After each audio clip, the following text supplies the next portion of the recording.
that Elizabeth was out with a different boyfriend each night and didn't have a job.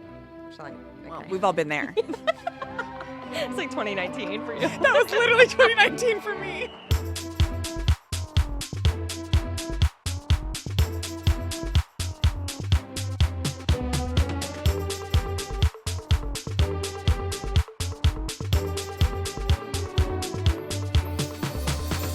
Welcome back to Right Answers Mostly, a podcast on what you didn't learn in history class, but you really wanted to. My name's Claire Donald. My name is Tess Belomo. Tess, it's so good to see you. It's great to see you, Claire. Welcome back to another week of spooky season.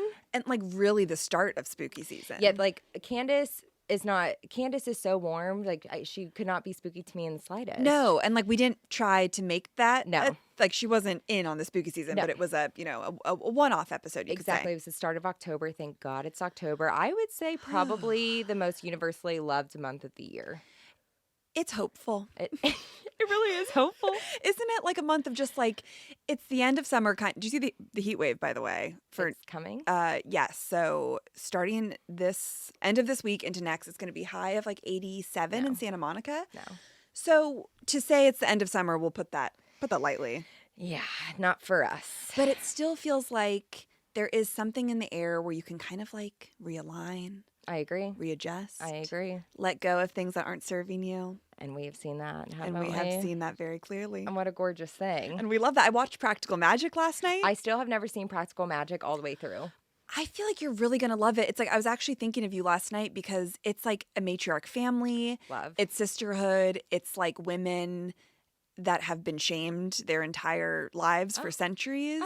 Women being shamed. Right? Haven't heard that on this show before. What a new concept. But it's so up your alley. I think you'll just love it. I can't wait. I mean, I watched the first Halloween for the first time not that long ago. Well, have to for Kyle. Kyle Richards, what a star. Like, I was so impressed by her little acting ability. I think she is a good actress. I think she is too. And I could also think, I think Big Kath was on the side being like, you better fucking cry. Oh my God. You know? She was putting like poison in her eyes probably. Definitely. And then Jamie Lee Curtis is like, I am your mother. Come to me. Like, they really had a bond early on. She's still like mama. She is mama. I've thought before, like, is she just doing that to kind of starfuck a little bit? But I actually do think, like, Jamie wouldn't go on Housewives if she didn't. She does not need to. She doesn't need to. But speaking of Bravo, we are actually drinking today on the pod. We are drinking Loverboy. Honey. We have loved Loverboy from the start. We really have. We've always been fans. And if you guys aren't watching Summer House, what is you doing? Sorry, a little ASMR. Mm-hmm. Oh, there's one. Also, we have, I don't know if you know this, but if you're listening on Spotify right now, you can actually watch us on video, the whole thing. You sure can, honey. Trying to, now have some looks for these episodes. I know. But you know what I was thinking? A write-off. Truly, buy clothes, write it off. That's the way it works. It's all for business. And makeup. And makeup and spray tans. Always spray tan. We do it for you guys because we want to look pretty for you. Absolutely. I know my legs are a little pink these days, so I need to go. I have the iced tea and lemonade flavor. I have the mango peach spritz. Refreshing. And nothing like cracking one of these at 11:30 a.m. Truly, guys. You can't drink all day if you don't start in the morning, especially like for spooky season. We need a little liquid courage. Speaking of liquid courage, the most exciting announcement, guys. Yeah. November 11th, 9:30 p.m. in Los Angeles. Right Answers Mostly. We are having our first live show ever. There's so many emotions. First off, we're just so excited and honored that tickets have been selling so quickly. Yes. And then we're also like, we just want to do you guys proud. We've been going back and forth on subjects, kind of like second guessing, doubting ourselves. But I think we just have to be like, you know what? We just got to go for it. You guys love when we just chat, right? Exactly. So that's what we're going to do. We're going to cover 2 subjects and then we're going to play some games. We're going to drink with y'all. Yes. We had a request to do Love It or Leave It. Yes. So we'll throw probably that in. Absolutely. Love it or leave it, hot or not. I keep staring straight into this camera. Sorry. It's just hard to not look It's at yourself. hard not to look. We're But just so hot. Please, in our show notes, we have the link where you can get tickets. There are only a handful left, so get on it. Get on it. Don't think you can wait till the last minute because you can't do that. It's our first show because, with Love and Light. With Love and Light, we're selling. And you love to see With us. Love and Light, we are popular. We are, and we want to connect with you guys. So please, if you're in the LA area, like the surrounding area, come on up. Yes, we got a message from someone from San Diego. Yes. And it's like, please make the drive. I know that's a long drive for I know. an hour and a half show, but we would love to meet you. Exactly. And I know that like some of you guys are trying to find childcare. We so appreciate it. Maybe we'll have a daycare one day, like drop your kids off and then come have a drink with Ram. A Ram daycare? That would be terrifying. No one would ask for that. No one wants their children And with I don't us. blame you, and that's okay. That's okay. Shall we? Let's begin. Oh Let's my begin God. spooky season. Okay, so I put a poll up, and this one was heavily voted for. Yes. We are doing none other, a classic LA story, The Black Dahlia. What do you know about it? Nothing, Like Claire. literally nothing? I know that Scarlett Johansson was in the movie or something. Yeah, I think that movie was like completely inaccurate too. Also, Josh Hartnett, who I think is making a comeback. Josh Hartnett. Is he really? I I was think just thinking so. of him the other day being like, he was too cute to not have had a successful career. I think something happened at the Chateau Marmont that like made his career go downhill. What happened? I want to say something drunk, but I'm not sure. Like he said something fucked up or did something? I think so. Interesting. But right answers mostly. Right answers mostly. Maybe we'll do that story for the live I was show. just gonna- The downfall of Josh Hartnett. But like we could. We really could. Yeah, so I know that there was a movie and I actually couldn't even tell you like what that even like is it something to do with a spider? No, but that's just like, it's not a Black Widow. Okay. But this is like my favorite is when the other person doesn't know the story at all because we're about to go on a wild ride. I'm going in completely blind. Oh, I'm so excited. And that makes me happy. Me too. Okay, so shall we? Yeah. Okay, so, well, first of all, also, like, this is spooky season is like, I feel like a big trigger warning that everything's going to be just like, this episode's going to be gruesome at times and upsetting. And Right. So just know that going in. But I feel like you guys know that. That's what you sickos wanted. Seriously. That's what you beg of us You're every so week. sick, but we like it. But we love it. My sources, Wikipedia or Stepfather, obviously. Always. The Black Dahlia, Shattered Dreams by Brenda Hagen, I believe is how you say her last name. Oh. I only did the Google Books preview, and I was like, oh, I'll just buy the book and put it on the RAM card. $80. $80 for a book? For a book. Is it a coffee table book? Like, truly, I was like, what does that even entail? So I just did Google Books preview. Shocking. Shocking. BuzzFeed Unsolved and the podcast, the Spotify original podcast, Serial Killers. Wow. Wow. Wow. So, shall we begin? Let's go. Elizabeth Short, known as the Black Dahlia, was an American woman found murdered in the, oh my God. Also, I see that you guys have commented that you really don't like how we don't know how to pronounce things. God forbid. Like, reading out loud is hard. And we all know it, so please have some Please grace. have some goddamn grace. Please be kind. So, You struggle as much as you need okay, to and I pronounce will. anything. And I will. I resent those Thank comments. you for the safe space. Of course. So I think it's Limert Park neighborhood of Los Angeles, California, on January 15th, 1947. Her murder is frequently cited as one of the most famous unsolved murders in U.S. history, as well as one of the oldest unsolved cases in Los Angeles County. Really? Yes. We have a John Bonet. We have a John Bonet, truly. I mean, I think John Bonet eats at me more than this one ever would, but it's probably just like more recent stuff too. Okay. So, who was the Black Dahlia? Elizabeth Short was born July 29th, 1924. Leo. We love. She's making a name for herself. We love. Schlove. In Boston, Massachusetts. She had 4 sisters. Her father, Cleo Alvin, was a Navy sailor, and her mother, Phoebe May, was a housewife. What a name. Phoebe May. Phoebe May. That's cute. It is cute. It sounds very like country bumpkin, and It I like does. it. Her dad built miniature golf courses, and I guess at the time, this is when miniature golf courses were like popping off for the first time. Well, what else was there to do? Truly, like ride horses, I guess. And no one wants to do that? No, Well, except so for you. I do. Yeah, I'm so sorry to the horses that I even said that I wouldn't want to do that. I'm sorry. I'm just scared. Yeah, it is a scary experience, but miniature golf, great experience, and they're so popular. So her family's doing well until the 1929 stock market crash, and like no one can spend money going to miniature golf courses. Right. So they lose all of their savings. Sucks. And then in 1930, her dad's car was found abandoned on a bridge, and it was assumed that he just jumped off the bridge into the Charles River and drowned because he lost all of his savings. I mean, you guys have asked us to do the Great Depression, and like it's something that we won't do. I mean, I think we could actually do it. Really? Yeah, I I just think feel like it's a lot to like understand because it's a lot of stocks. Well, that's honestly like it's not because like, we've talked about some fucked up things. It's just because it's like centered around like I still don't really know what happened. What is a stock, to be quite frank? I mean, you can listen to our Enron episode. Yes. But I still don't understand. Same. We're always just like nodding and like, but that's how I feel when I'm watching Succession. It's like for 10 minutes of the show, always, I have no idea what they're talking Well, about. we but I have still to enjoy. disassociate because it's too much for us to even. Of course, my brain just doesn't work that way. Can't do it. So now Elizabeth's mom, Phoebe, is left alone with her 5 daughters, like having to provide for herself, being a woman in that time. So she's like, fuck, what do I do? She starts working as a bookkeeper, but they're barely scraping by. They have to move to a 2-bedroom house. So it's 6 women in a 2-bedroom house. The bathroom, there's never been so much hair in a sink before. I mean, literally, though. Literally. So life was like really rough for them. However, her mom was like, I need to find joy for my daughters at some point. And so they would go to the movies really frequently. Oh, movies weren't like expensive I for mean, the context of. I know. I think they were literally, and I know inflation, all that stuff, but I know at one point they were a quarter, but they were a nickel. A Nickelodeon. Titanic. You know the quote? Yeah. Mm-hmm. So, but they were able to make it. And this is where Elizabeth is like, I want to be a star. Oh, sweetheart. We've all been there. We've all been there. We're still there. We're still there. We're still there. We relate to you on that. So she likes the attention. She wins a few beauty pageants. She was a gorgeous woman, Elizabeth Short. But as a child, she was constantly getting bronchitis and she had asthma attacks.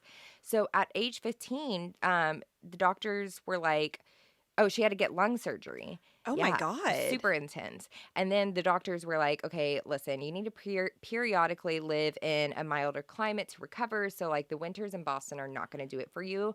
You need to go to like a beach. So her mom sends her off during the winters to go stay with family friends in Miami. She's like, I kind of love bronchitis, actually. She's like, bronchitis is so hot right now, and I've never loved it more. Wow. Exactly. So that's great. It's gorgeous for her. And she drops out of high school when she's a sophomore. I don't really know why. I think she was just like, this is not for me. She's like, I'm too pretty. Exactly. For this. Truly, probably. And she's living in Miami. Damn. In late 1942, when Elizabeth was 18, her mom, Phoebe, receives a letter.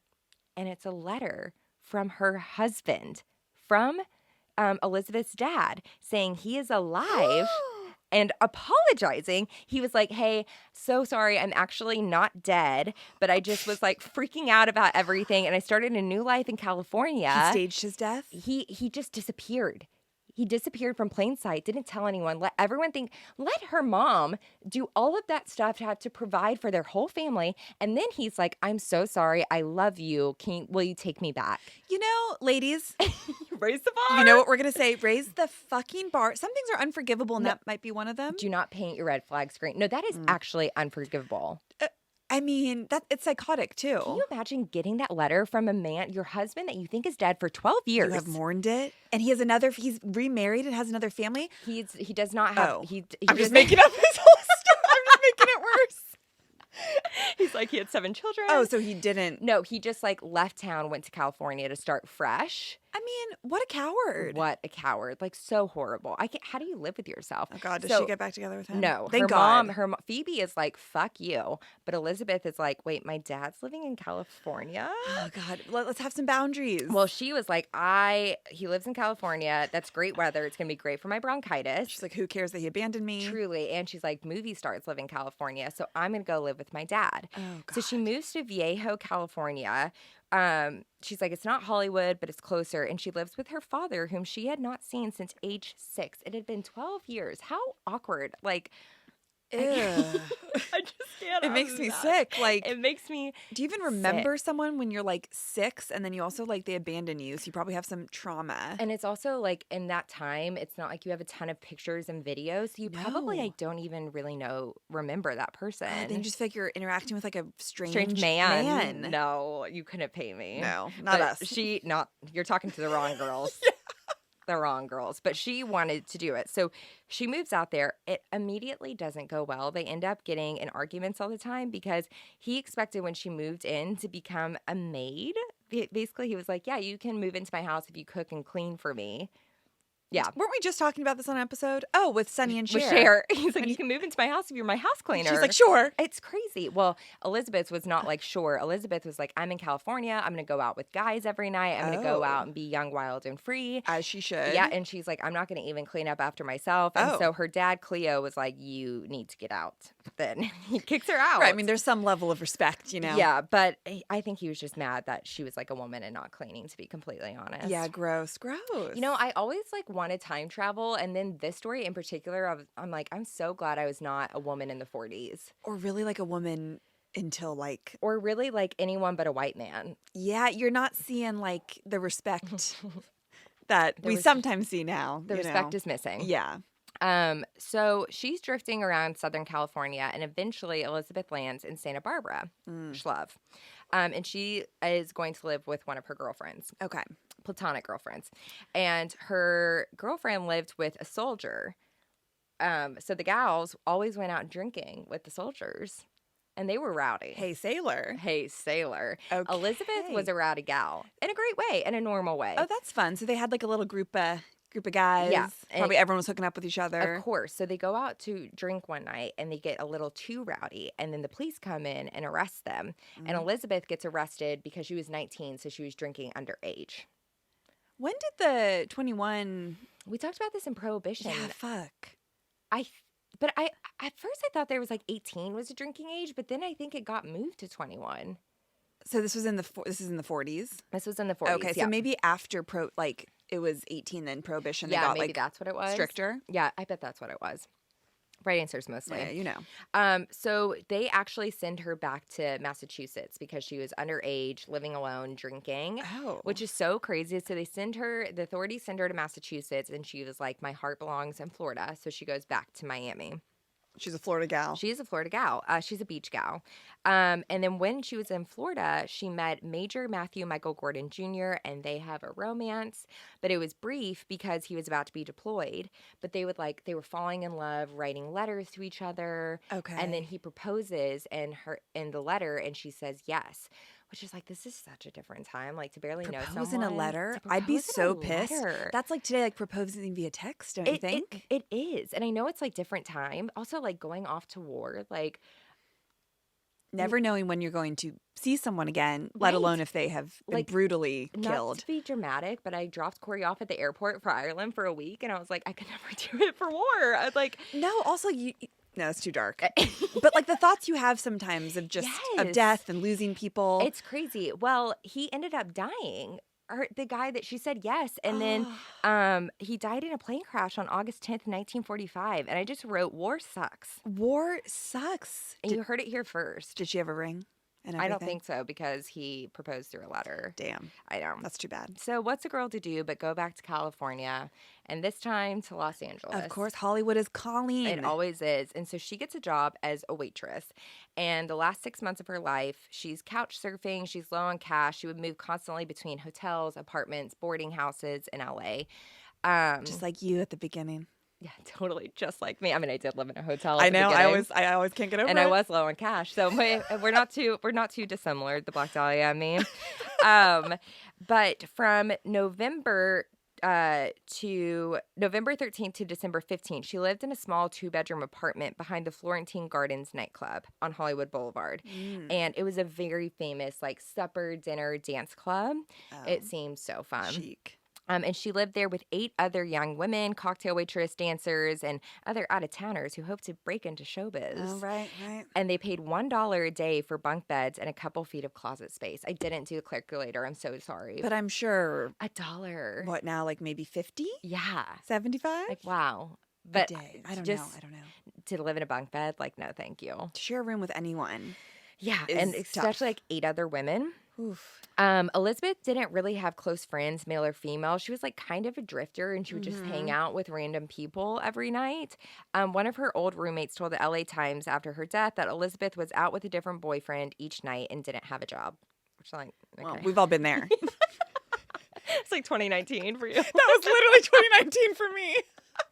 It's so that true. was me just canceling to go to work. Remember, I would just be like, I'm not going to go in because I want to like hang out with this guy tonight. Of course, priorities. You know, we have done the therapy, people. We have done the work. We love to see growth here on Right Answers mostly. So she, okay, yeah, and from various sources, like I don't think it's actually been confirmed, but from various sources, she was an aspiring actress, although she doesn't have any credits. Heather Dubrow, IMDb. Oh, wow. Triggering credits from the 1900s. Wow, but God. She's changing that I'd now. be like, please, someone, I know. write it down. Seriously, yeah. So Elizabeth, and honestly, like join the club, like expire. But hey, we're not here to talk about me. So in the beginning of 1947, she was in San Diego and she catches the eye of Robert Manley, who is a 25-year-old married salesman. And he saw her on a street corner and he was infatuated with her. And he asked her if she wants a ride. And according to Manley, at first, Elizabeth wouldn't speak to him, but he was persistent. If she's not talking to you, she doesn't want to talk to you. Then let it go. Let it go. go. Also, another thing we have learned on this podcast. God, I know. It just like listen to boundaries. Truly, like no means no. Truly. So, but she eventually does get into his car, and then she's like, "All right, I'll get into the most vulnerable seriously position I can be with a stranger." It's so crazy, but she probably just gonna shut him up. Yeah. So for the next month, he takes her on dates when he was in San Diego, even though he's very married. But we don't know much about their relationship, but we do know that she called him early in January and said that the place she was living in San Diego fell through, and if he could pick her up and take her to LA. So, on January 9th, 1947, he drives her from San Diego to Los Angeles. Okay. He dropped her off at the Biltmore Hotel in downtown Los Angeles around 6:30. It's still there? I think it Biltmore? is. That sounds so familiar. Is it a music video now? Or music venue, not music Maybe, video? probably. Everything downtown kind of is. Everything is. Yeah, downtown Los Angeles is such a strange place. It has so much potential. It does. And there's these pockets of like romance. It is. And then you're just like, God damn. We're truly here right now. We are here right now. And we say every time we come here, we're like, oh my God, beautiful. And then you drive 3 blocks and you're like, damn, tough. Damn tough. Exactly. So he drops her off at the Biltmore around 6:30, and she tells him that she was going there to meet her sister who was visiting from Boston that afternoon. But a lot of people are like, I think she was just using that to get rid of him. Like, I need a ride, and then like I gotta go meet my sister, so you gotta leave. Once again, we've been there. Yes. We've been there before. So the staff at the Biltmore said they saw Elizabeth using the telephone in the lobby and that she was wearing a black suit, white gloves, and black suede heels. Hot. A black suit. A black suit. This is when like women were starting to experiment wearing like men's. I think also suit could be a long skirt and like a suit jacket. Okay. But chic. Like I do, even though it like it kills me to have to get ready, I wish that we did dress up more. Just for like certain, like really certain things. Gloves, like I know, driving gloves. Gorgeous. Protect those hands. I do need that first sign of aging, which aging is a beautiful thing, but also if you can't protect those wrinkles, yeah, let's protect them. The hands can show it all. They do. They do not lie. So this was the last time that Elizabeth was seen alive. Okay. Oh God, it happened at a hotel, didn't it? Cut to. I'm not giving anything away. Okay. Cut to the morning of January 15th, 1947. It's a cool morning in Los Angeles in the neighborhood of Leimert Park, which is pretty close to USC, and it's now known as Crenshaw. Oh, okay. So to visualize. So also not too far from where we are right now. Right. A housewife named Betty Bersinger was walking down a residential. I'm so sorry. It's always Betty. It's always Betty. Was walking down a residential street with her 3-year-old daughter when something caught her eye. She sees what appears to be a very white mannequin in an open field. Stop. No, creepy. Yeah. A mannequin that is broken in half. So she's like, what is that? And she gets closer with her 3-year-old daughter and realizes that it is the body of a woman who has been cut in half and was lying face up in the dirt. Lying face up? Lying face up. Like her eyes were open, face up. What a way to ruin your day. So, Elizabeth's body was completely severed at the waist, and her body was completely drained of all blood. That's why it looked like white. Leaving her skin like a ghostly white. The body had been scrubbed clean by the killer. She had several cuts on her thighs and breast where entire portions of her flesh had been sliced away. Oh, the lower half of her body was positioned a foot away from the upper. So it's like, if you're watching on Spotify right now, like her or YouTube, her chest is like here and her legs are like over here. Not connected. Not connected. She's cut in half. Oh my God. Yep. And her intestines had been tucked neatly beneath her butt. So it's like they were lying on top of her butt. The lower half of her, the corpse had been posed with her hands over her head and her elbows bent at right angles, and her legs were spread apart. So she was posed in a very strange way. Also, there are pictures on Google. It's disturbing. It's disturbing. And this is one of the worst parts, but how can you choose? Her face had been slashed from the corners of her mouth to her ears. They call it a Glasgow smile, but it's where people cut a smile into your face. Like the Joker. Like the Joker. So this is what this poor woman and her daughter stumble upon one morning. So the woman, Betty, obviously shielded her daughter's eyes and then ran to a home to call the police. Well, at that point, the kid's already seen everything. Trauma. What do you even say? I'd be like, it's a fake statue. What do you even say? You hope, you try to almost make it not a big deal, which how could you not, so that they don't remember this moment? Right. But how could you not?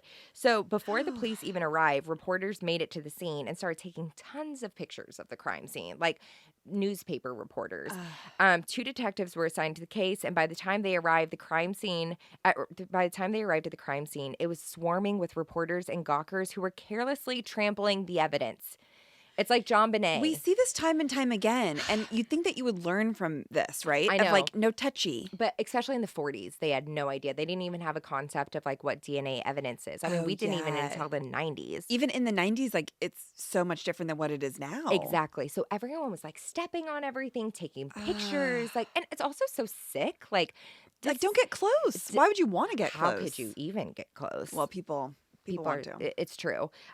So they're back the fuck up, and from the lack of blood on the body or in the grass, they determined that the victim had been murdered elsewhere and dragged onto the lot, one piece at a time. There was dew under her body, so they knew that she had been placed there after 2 a.m. when the outside temperature dipped to 38 degrees. There were rope marks on her wrist and ankles, indicated that she had been restrained and possibly tortured. And she was definitely tortured. You think? Yeah. Yeah, she went out in a peaceful way. Yeah, there's no fucking way. Be for real right now. And then near the body, detectives located a heel print on the ground amid the tire tracks and a cement sack that had some blood on it. And they think that the body was transported in that sack, possibly. Or the different parts of her were put in the sack. It's so disturbing. So, obviously, an autopsy of Short's body was performed at the Los Angeles County Coroner, and the report stated that that this woman was 5 foot 5 inches tall. She had light blue eyes, brown hair, and badly decayed teeth. I kept seeing that pop up everywhere. I was like, decayed teeth? It's can we not? So soon? Your teeth decay? Within hours? I think it was just the life she was living. Oh, she just had bad teeth.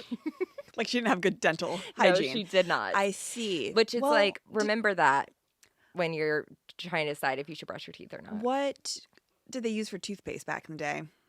I have no idea. I recently tried a clay toothpaste. That was a wild experience. I did that for a while. I was shivering the whole time, but my mouth did feel clean. I just I've tried the natural. Give me the chemicals. Give me the chemicals. I want the whitening shit. Same. I want my gums to be bleeding. Same. And they always are because I don't floss. So maybe I should start flossing. I just won't become that person. You have great teeth. You have great teeth. Thank you. Yeah, smile. Smile for the cameras, Clay. So poor Elizabeth. Then they realized that her uterus was surgically removed, and there was evidence that such a tough transition. I'm so sorry. And there was evidence that she had been sexually assaulted. Her uterus was removed. Her uterus was removed, which is so someone doing this must have done it before or really had planned it. No one's just gonna know how to do that to somebody. Say it again. So investigators believe that it had to be someone with medical training or at least expertise in anatomy, because the cuts and the draining and all of that was so precise, and it used a technique called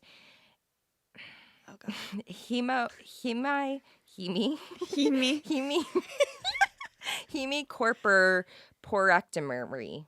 So the blood. It was a specific technique which was widely taught in med school in the 30s, and it involves cutting the body just below the lumbar spine, and it's the only way to cut a body in half without breaking any bones. So this is something that is you have to. Which is even more terrifying because you're that's someone that you trust and that you go to for help, and that they are so sick. Trying to But it's like the Eddie Redmayne movie with the evil nurse With Jessica or whatever. Chastain? Yes, which was so The Good Nurse? The Good Nurse, yeah. I was too scared. It was so good. They're both so good. I love them. They are both Those great. theater kids.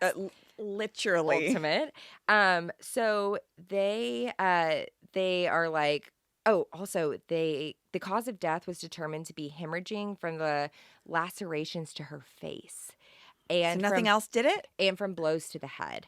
But like she was still alive when her mouth was being cut, and she bled out and had hemorrhaging from her head, and that is the cause of death.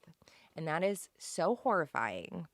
That's awful. Awful. And so they're like, this is a case for the FBI. Literally, Kris Jenner. Kris Jenner knew what was up. They run her fingerprints and they send them to FBI. And by what we know now is like a fax machine. They were able to do that in the 40s, which is crazy. Oh. And they are able to identify that it's 22-year-old Elizabeth Short because she had been arrested in Santa Barbara. So they had her fingerprints. Oh, right. Thank God she got too drunk. Like literally. Drinking saves lives. Getting drunk and rowdy with sailors saves lives. So immediately following her identification, reporters from the Los Angeles Examiner contacted her mother, Phoebe Short, in Boston. And they told her that her daughter had won a beauty contest and that they wanted to know more about her. So they were like, yeah. Why? So she's all excited and she's giving them Oh updates. my God. She's like, oh, she called me the other day. This is what she does. This is what she likes. All this stuff, finding out more information. Once they get more information on who Elizabeth Short is, they were like, oh, we're actually just kidding. Your daughter has been brutally murdered. They called her, told her that she won a beauty pageant to try to get information out of her for their newspaper. But why did they do that? Because they wanted to report. It was the most like honest feedback they thought they'd get from the mom? They thought that like if they told her that she would like give an interview about her daughter. They just wanted to find information out about her. That is so sick. Isn't that the most disgusting thing you have ever heard in your life? And then not only that, then after they told her daughter had been brutally murdered, they were like, well, we'll pay for your airfare and accommodations if you would travel to Los Angeles and help the police with their investigation. They do that, but that was another ploy because they kept her away from the police and other reporters so that they could always have the inside scoop from her mom. Like, she would even be able to, like, tell them anything else. Wow. That is some corrupt, fucked up shit. Isn't that the most disgusting thing you've ever heard in your life? That's horrible. Horrible. So, poor Phoebe. Oh. I know. I can't believe that's She's real. already been through enough. Truly. Her husband was faking his own death, essentially. The Great Depression. The Great Depression, one bathroom. It's not fair. Justice for Phoebe. No. So, like we said, they believe that it had to be someone with medical training, and this kicks off the biggest manhunt in LA history thus far, and the media goes crazy with this story. It made page one headline news in LA for a full month. Did they know it was a man? I think they assumed. Yeah. I mean, they didn't know, but like, do women ever do something like this? No. And there it is. So they, it's really gross to see what the media turned this story into. The Los Angeles Herald Express and the Los Angeles Examiner later sensationalized the case. They described the black tailor suit Short was last seen wearing as a tight skirt and a sheer blouse. Wow, so it started back, well, of course. It was even worse in the 40s. Exactly. Slut shaming. Exactly. They nicknamed Elizabeth Short as the Black Dahlia, describing her as an adventuress who prowled Hollywood Boulevard. Additional newspaper reports, such as one published in the Los Angeles Times on January 17th, deemed the murder a sex fiend slaying. One article noted that her lifestyle made her, quote, victim material. A police report said that she was known as a teaser of a man. Can we, like, get more creative? We already know that this is a fucked up narrative, but can we just get a little bit more? Let's start saying that instead of, like, slutty, let's start calling women something else. It's just like anything else. Anything else. But also the problem with her, like always with the victim blaming and calling a woman a slut, it makes it them less valuable in the police's eyes, and it makes it like, well, they deserve to do what happened to them. And that's what we see with like sex workers murders all the time, that they're like, well, they put themselves in that situation, which is disgusting. Yep. Sex work is work. Okay? And there it fucking is. That's such a great way to put it, Claire. Right. It's like then they're nobody, so it doesn't even matter if they get murdered, and we can just now focus on the gruesome details and the like they romanticize it. And what's going to like help our newspaper sell? It's so sad. I know. It's so gross. Since it was such a publicized case, multiple people came forward and confessed that they were the killer, which we see with John Bonet. Get a hobby. Yeah, we do. Like, I don't understand the need that people have. But also, there was like a city councilman posted a $10,000, which calculator is the equivalent to over $131,000 today as a reward for information leading to her killer. So I think people were just like, I want money, so I'm the killer, which is... But then wouldn't they go to jail and like not even be able to use that money? Like what is the literally. logic? I mean, they're so stupid that they're claiming that they're a murderer anyway. They just want the 15 minutes of fame and then they would know Sick. soon after. Yeah. It's so crazy. So they actually investigated 300 medical students at USC. We've been talking about USC a lot, haven't we? We really have. USC is our third co-host. Like maybe. I mean, by Diane Sawyer, and who else was our third co-host back in the day? Drew Barrymore. And I think Leo. Leah was as well. Yeah, definitely. Wow, we have such range. They obviously they interview ex-lovers, family, acquaintances, and a total of 750 investigators from LAPD and other departments worked on the case during its initial stages. Were they interviewing that little Manly? Oh yeah. We'll get to him. They receive a few tips and description of a man. Okay, so this is important also. They receive a few tips and a description of a man witnesses noticed near the empty lot and described seeing a black car around dawn.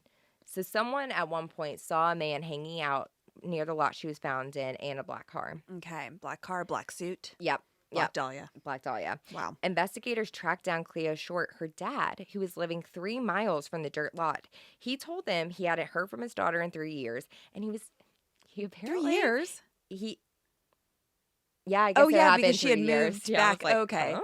But no, that's right. And he said that he was still angry that she wouldn't clean, and that he wouldn't even identify the body. Tess. Because she wouldn't clean up after herself? Or for him? So bitter about it. Wow, that is some... Honestly, you should have just like stayed gone. Literally. We didn't need you, Cleo. Please work that out with a professional. Please. I just can't believe he refused to identify the body. Well, this man was never a good person. No, he really wasn't. Coward. Through and through. So a week later, a man claiming to be the murderer called the Los Angeles Examiner and is like, hey, you guys are doing a really great job covering the case. Guess what? I have Elizabeth's belongings, and I'll send them to you. Yeah. And the newspaper is like, shut up, because they think it's a prank. Well, we do love a prank, but not in this way. Not in this way.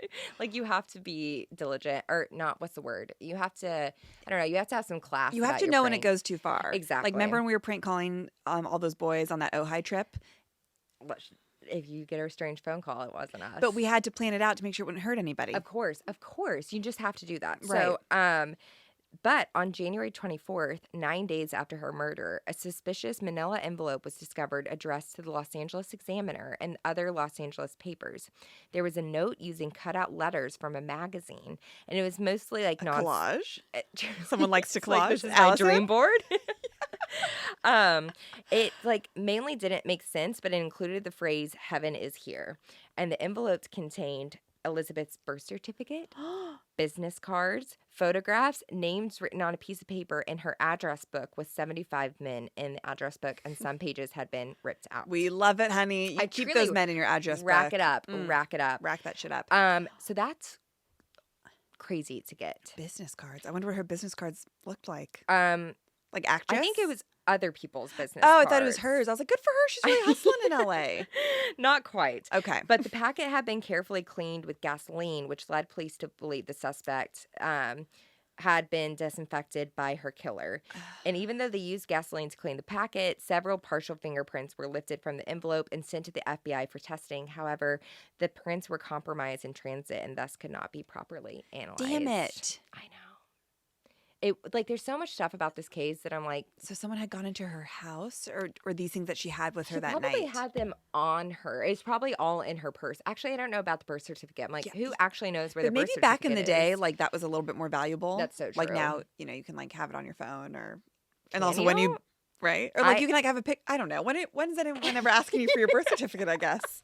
So true. Do you know where yours is? I actually know where my birth certificate, social security, and passport is right now. And Where that's an amazing thing. Yeah. My address is. No, it's like a gorgeous thing. Like I don't have a lot of things together, but I have that. Do you know where yours is?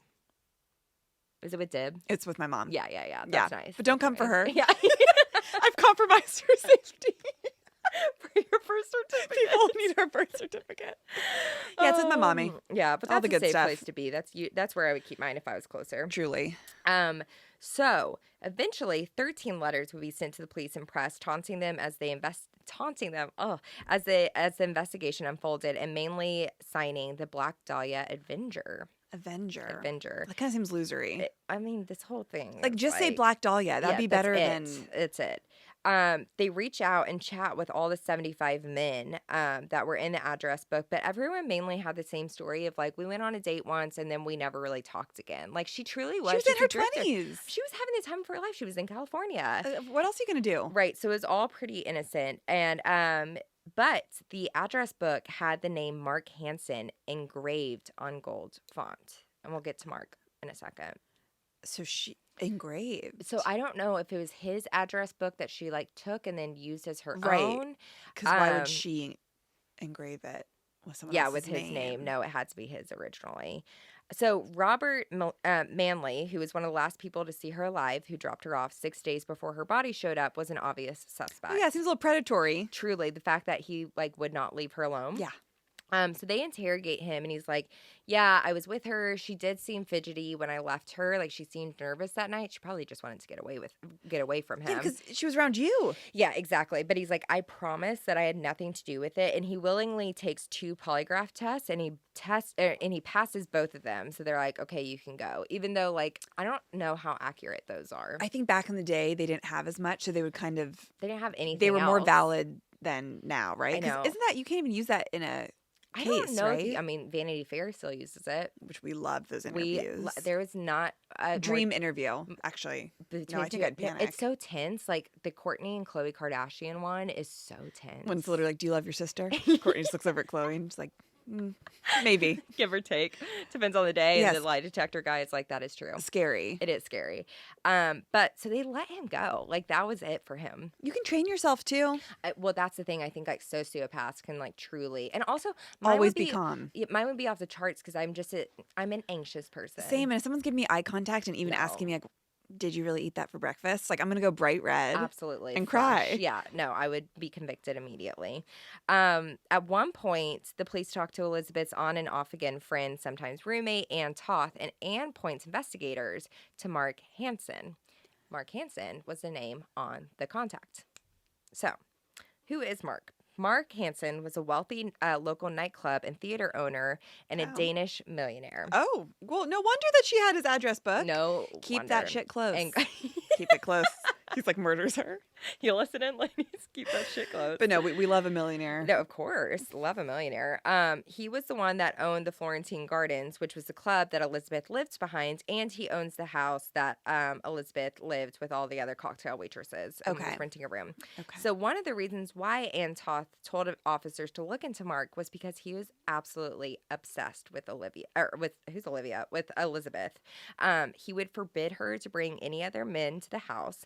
And the whole time she's kind of like, while she's living there, because I think he probably like gave her a discount or something. So she's trying to find a way to like shoo him off without making him mad, which is so. That is so unfair that women have to do that. Yep. That you can't even like say a boundary. Right, that she would try to like reject him without infuriating him. And that's so not fair. So Elizabeth comes up with a storyline.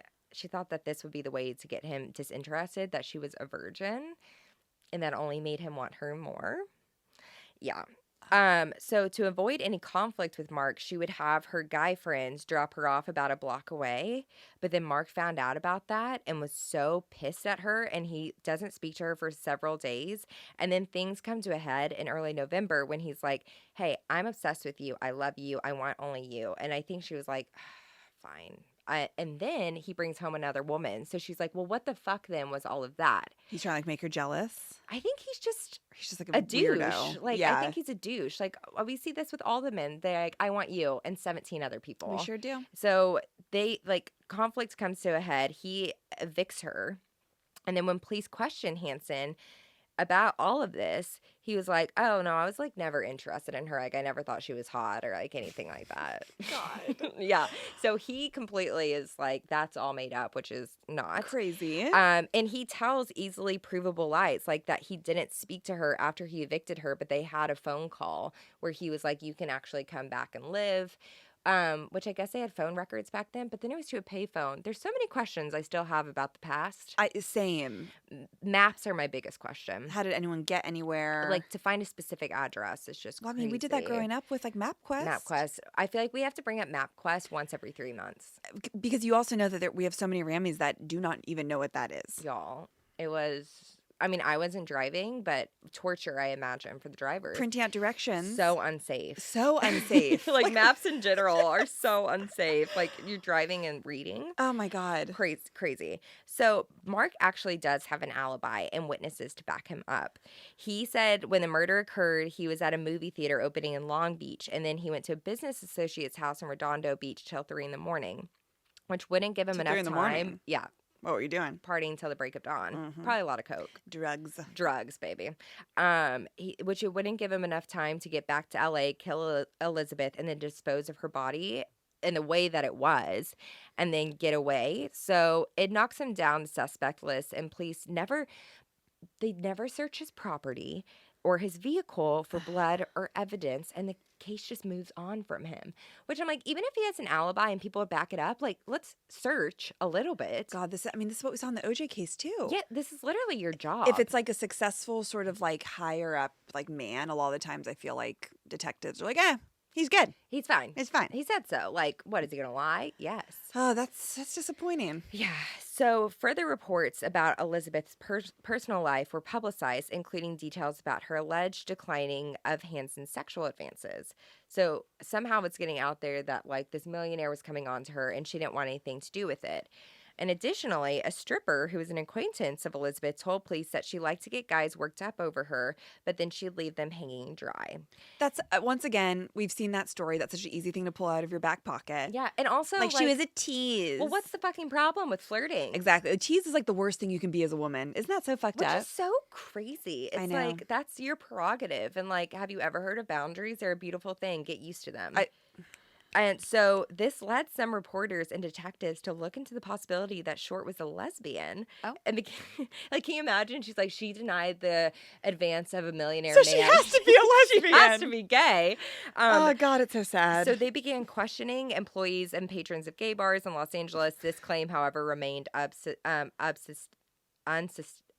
oh my God. You got it, baby. You got it. Unsubstained. You can tell when I copied. Unsubstained. That is a hard thing to say. Yeah, when I copy and pasted a word and, like, didn't write it myself because I've never used that word in my life. This is why the people come back. Exactly. This is what you're here for. But yeah, so then they started putting that out in the press.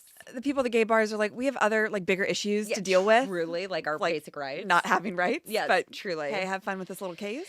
It's crazy. So crazy.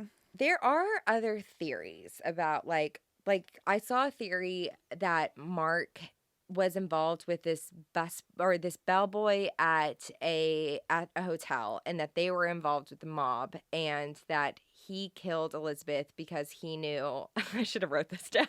You got just keep it going because he Mark was involved with the mob, and so was this bellboy, and then this guy that Elizabeth was dating was also involved, and he started telling Elizabeth about it, so she knew too much. So Mark hired this bellboy to like kill her. So that was one theory. Okay. But here's the theory that I actually think is real, and this is what most people are thinking who the actual killer is. So Steve Hodel is a retired LAPD homicide detective who worked on over 300 murder cases. After he retired, he started researching this case, and he published his research claiming that the murderer was George Hodel, his own father. Yeah. Sorry, my stomach's making crazy noises. I can't hear it. Oh, thank God. These great mics. You can't hear much except our voices. Wow. Yeah. So all of a sudden he's like, my dad did it. So Steve wasn't... Who was still alive? His dad was dead. Okay, so But yeah. Steve was still That would've alive. been He more was complicated. retired. Yeah. Okay. So who the hell was George? He was a wealthy doctor in Los Angeles. He was described as well-connected, a dashing man with a high IQ. He was in charge of a venereal disease clinic in LA. So he was a very busy man. Wait, what's that? It's like STDs. Oh, Venereal so disease. he was a busy man. Like, That was good, very Claire. busy. Thank That you. was good. Oh my God. I know. It's giving H.H. Holmes, by the way, a little bit, isn't it? It's 100% giving H.H. Holmes. Check out our H.H. Holmes episode. Part 1 and 2? It's a two-parter from spooky season last year. Wow. It's like someone really smart and like knows anatomy. And handsome and wealthy. So people are like, he definitely couldn't have ever done anything bad. Why are all serial killers hot? It like just like Why makes is it. But I still Well, not all don't of them. find Ted Bundy attractive. I and don't so either. many And all those people women with did. signs outside should be ashamed of themselves. Absolutely. Same thing with Charles Manson. It's like, he's not attractive. like that's your guy. That's your guy. H.H. Holmes at least was sexy. Yeah, he really was. Let's Like, all- we'll let's all give it to admit it. him. Yeah. Yeah. This also having a venereal disease clinic in LA, it gave him all the inside scoop of the sex lives of the sex workers and the LA elite. Because I think it was all these rich people getting STDs and having to go to him. I mean, someone needs to make a documentary about this. Like, actually, or like a scripted show. Be fascinating. Wow. I was also like, people knew about STDs back in the 40s. I Yeah. still just like don't know where we're at. No, I know, because it is with the past. It's like, I just think like knowledge was invented yesterday, and it Right. absolutely was not. Like, when did people know that you should wear a condom? Condom used to be sheepskin, right, or something? What? That's disgusting. I have no idea. Should we do a history of like sex education? Yes. Oh my God. Because it'd be like vibrators, like sex protection, Yes. STDs. Everyone's like, we're good. Thank you, though. We're actually pass. No, on I think that. that'd be like, we were going to talk about the vibrator. Yeah. And then we thought maybe there was enough there, but we could combine it. I think that would be such a fun episode. Let's do it. For a live show. We just have like eye contact with people. Yeah, just like gonorrhea. It's just like, That's my worst nightmare. I'm like literally blushing right now. oh, I'm dying. That's so good. he was on the inside scoop. He wasn't a surgeon, but he was reported to have breezed through medical school where he studied to be one. And then decided They're like, STDs would be a better Go. path for me. they're like, go hand out some rubbers. Truly. So after George's death, his son Steve found 2 photos of a woman he believed to be Elizabeth Short.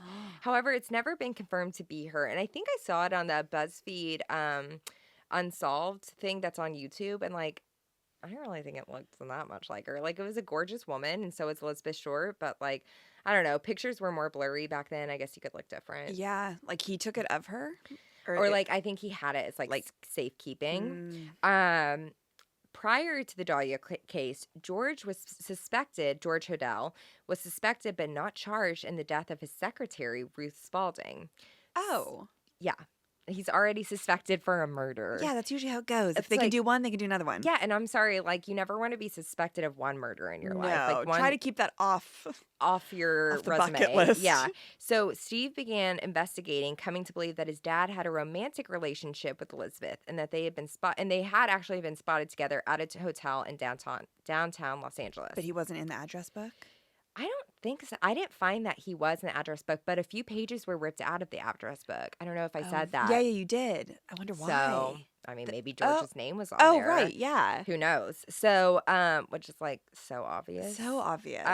Okay, so Steve suggested that his dad was also possibly responsible for the murder of this woman, Jean French, which occurred 3 weeks after Elizabeth's murder. Jesus Christ. Like Elizabeth, Jean received blunt force trauma to the head, and the body was also found oddly posed in a vacant lot early one morning.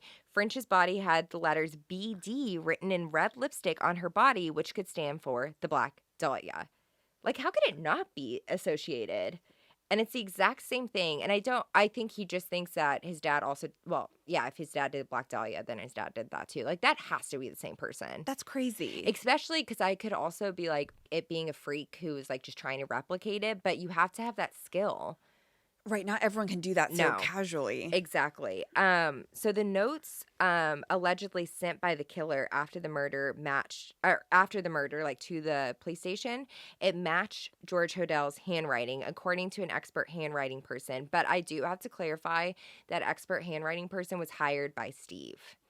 who is like Steve is really pushing his hypothesis. Handwriting, like in these kind of cases.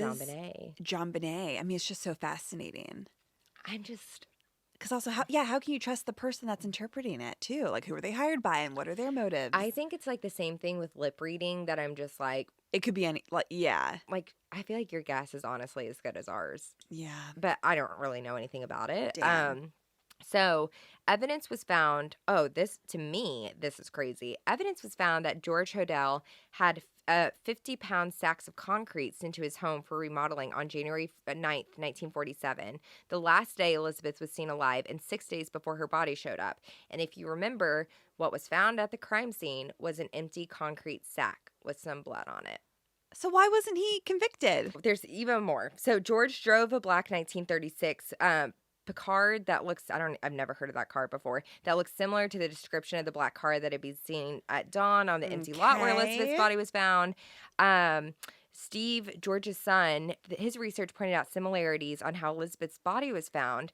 And the works by George's friends, surrealist artist Man Ray. Have you ever heard of this guy? No.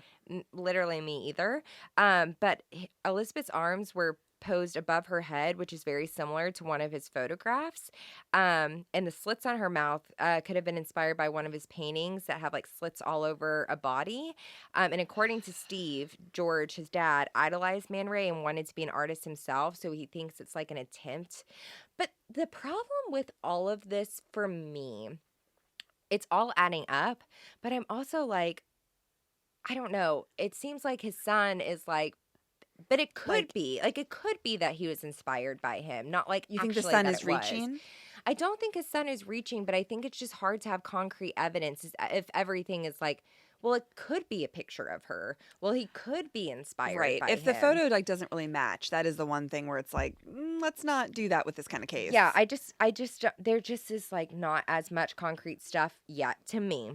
Tamar Hodel, George's daughter, this is upsetting, recalled that her father would throw these major parties at their home and that Man Ray and Hollywood stars would attend. And Tamar said that she posed nude for Man Ray when she was a child.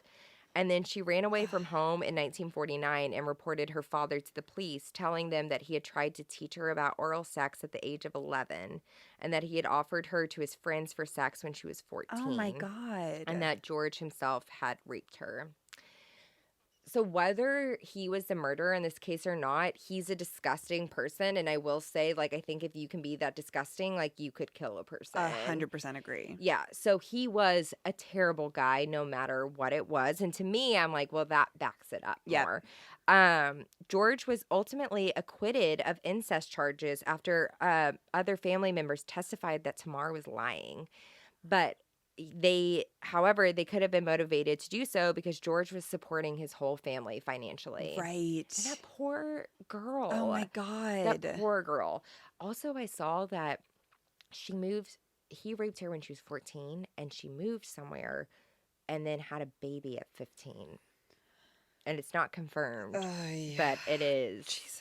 That is upsetting. I mean, I have to put two and two together and assume. Yeah. That's what it is. So, in 1950, George fled to the Philippines, and in 1967, there was a woman murdered in Manila, and she was also found bisected and posed in an empty lot like the Black Dahlia, and Steve claims his father was living just a half-mile away from the crime scene.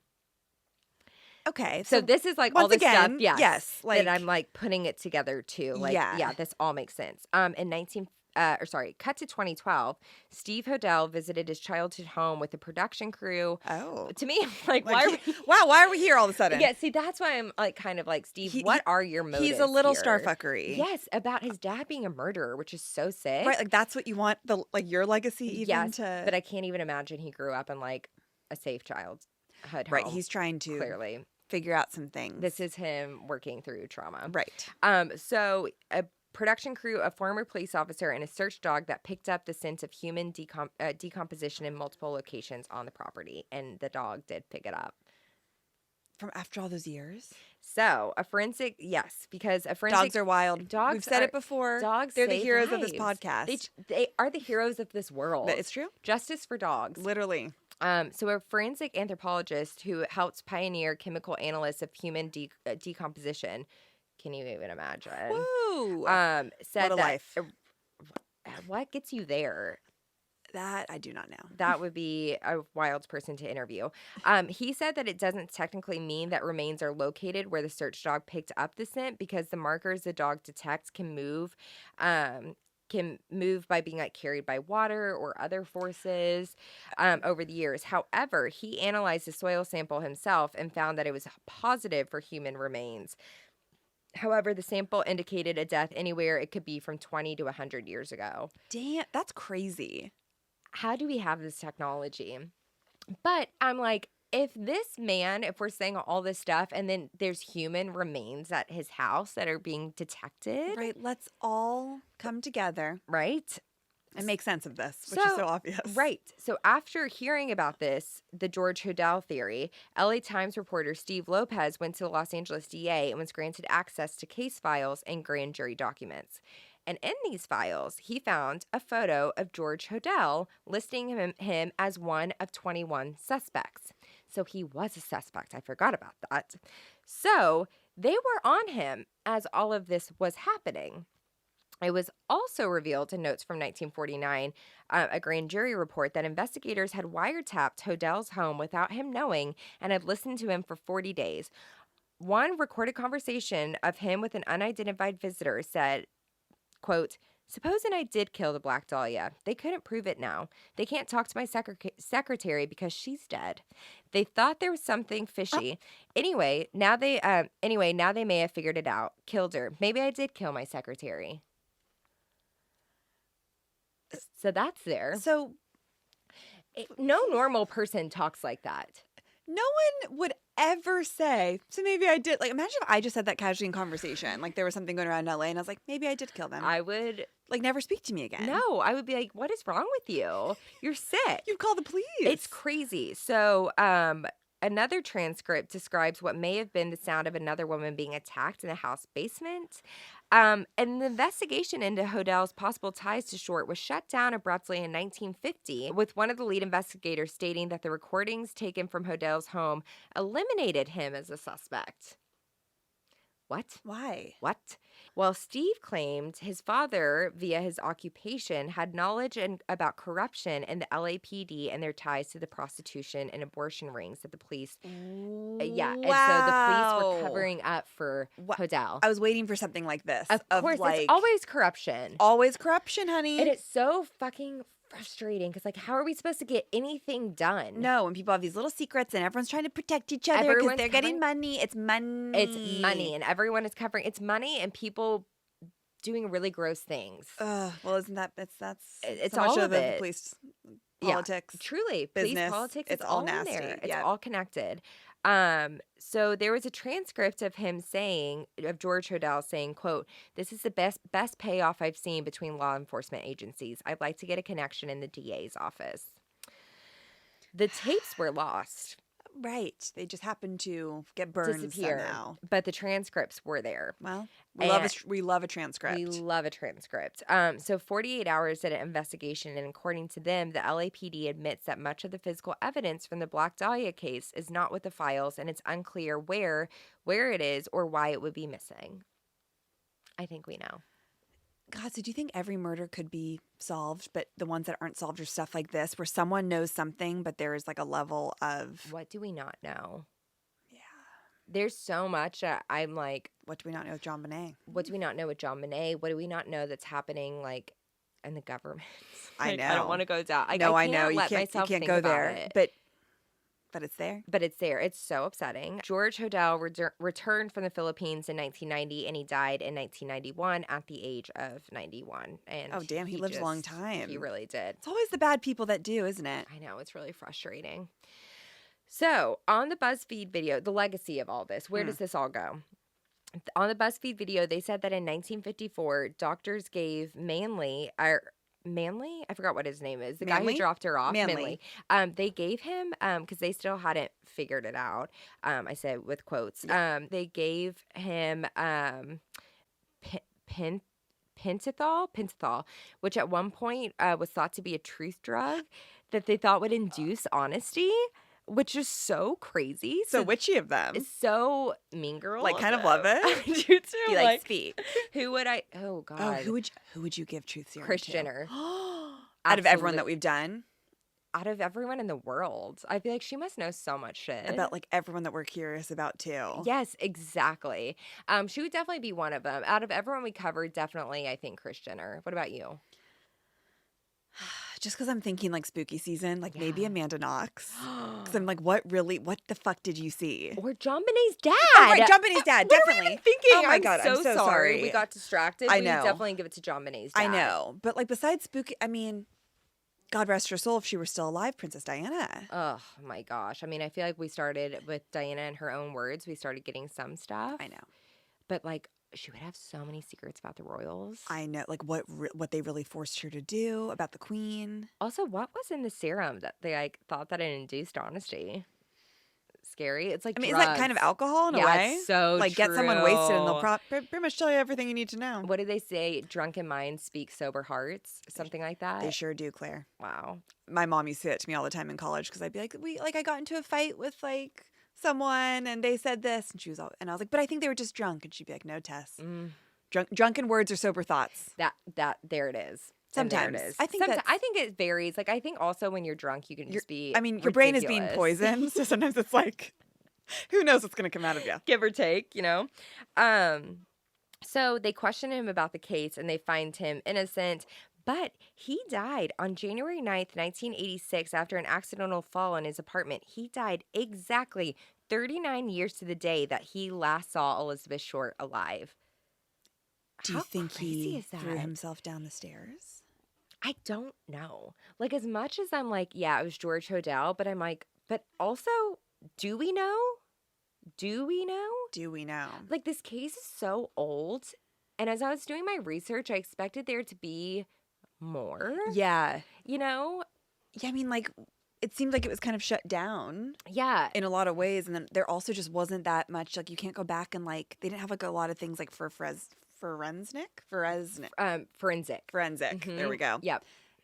Like, evidence and shit, so. And she she was such a drifter herself too. So it's like hard Yeah. to have like a lot of stories there and like connections, and Yeah. it's like the perfect storm. But Elizabeth is buried in Oakland, California. Bay Area. Bay Area.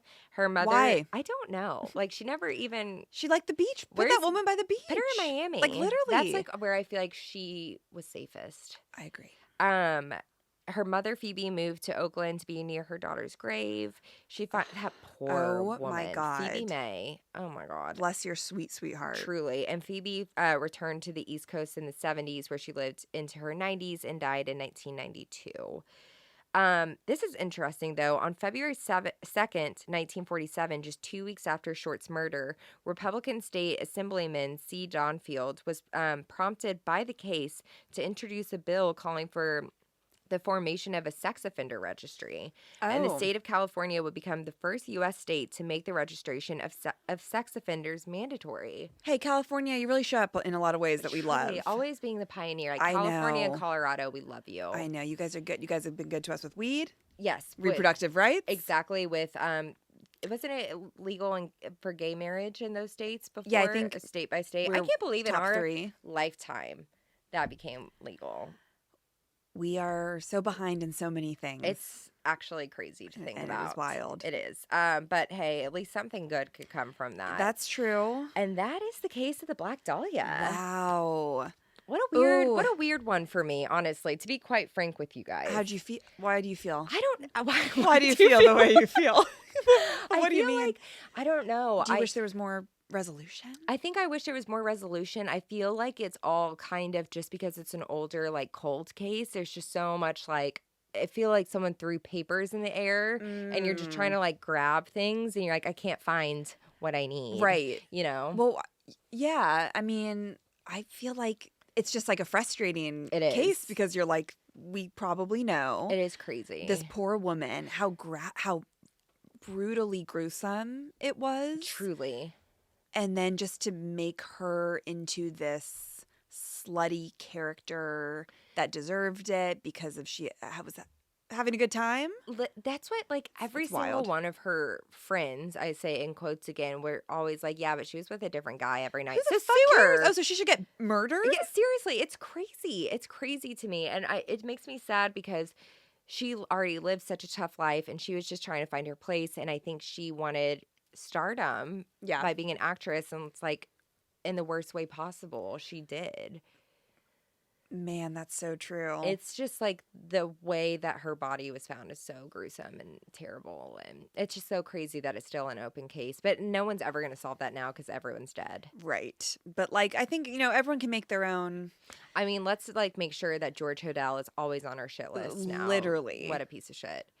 Well, Claire, that was great. Thank you That was so much. I mean, very upsetting, but also spooky season's a lot of fun just because these are a lot of things I don't know about because I have never really been a true crime girly. And so I'm always like, this is a special treat that like finally I know what this was about. Exactly. And like, yeah, just learning from our past so that we can do better. That's what we're always here for, isn't it? Yeah. I really want an iPad to read our notes off of now that we're in this fancy studio. Yeah, let's get an iPad. Okay, that's great. Let's do it. Put on the card. Write it off.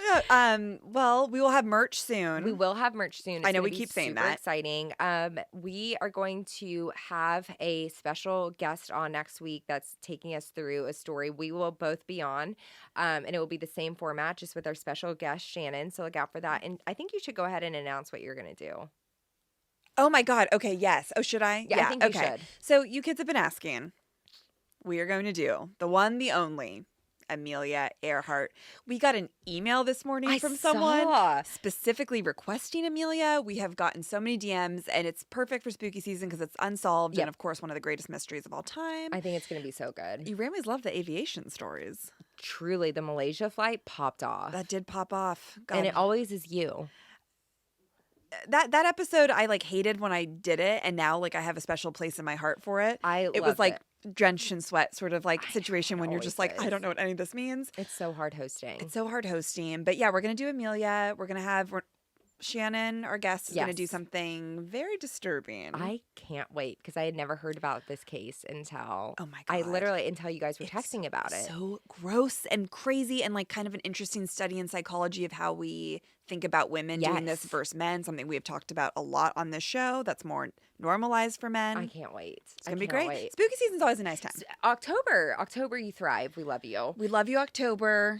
Please follow us on Instagram and TikTok at Right Answers Mostly. Subscribe to us on Apple Podcasts. Leave a review, hopefully a 5-star. We would love you for it. And a written review is also super helpful. Please, we got to get that number back up. We've had some 1-stars that say that they don't like how we pronounce things. I'm so sorry. I'm like really working on it. But, constructive criticism. Of course. We're trying. Of course. And then please get tickets to our live show. Yes. We would love to sell out. We really would. And just to have that space with all you guys. Yeah. We're scared. We're so scared. We're so nervous, but we're so excited. And then obviously Austin, New York, like everywhere we want to come to you. We want to do a UK tour. But make sure we will go everywhere, but just please bring some friends so we can just make sure that we have, I literally thought about crowds. that today. Bring your boyfriend, bring your girlfriend, bring your mom, bring your dad. And also actually come if you say you're going to come. We beg of you. Please don't lie to us about this. Please. But we love you guys so much. Please share with your friends, and I'll stop talking now. We love you. Thank you so much, guys. Great job, Claire. Thanks. As always. Look at us like rocking back. I can't stop rocking. It's kind of making me like motion. Me too. I'm going to throw up. Okay, love you guys. Bye. Bye.